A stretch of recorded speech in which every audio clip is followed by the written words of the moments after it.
pace pentru Afu și Sagace.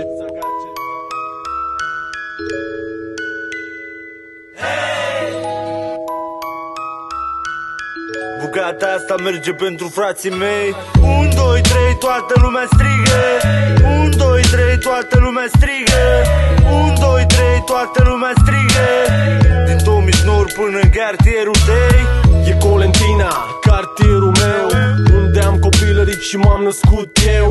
Înainte îi se mai spunea Coleantină. Vexat în noi era om la ștină. O zonă de distracție într-o mahala.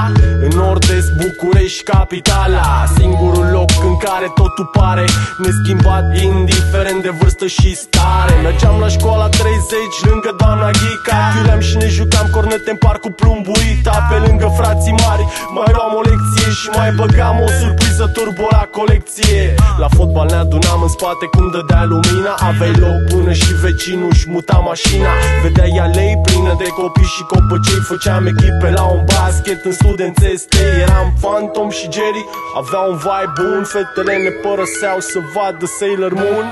Și fane știe de la scara B că ne știm de mici și mie ca fratele.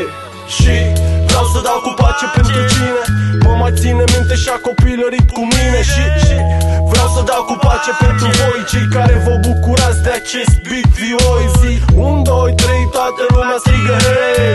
1, 2, 3, toată lumea strigă hei. 1, 2, 3, toată lumea strigă hei. Asta merge din Tomis Nord în cartierul tăi. Toată lumea strigă hei. Toată lumea strigă hei. Toată lumea strigă hei. E pentru frații mei din Tomis Nord.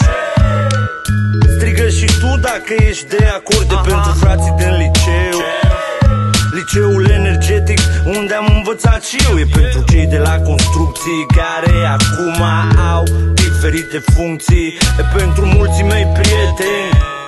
E pentru toți. E pentru băieți, pentru fete. E pentru ghetele primite de la Adi Blitaru.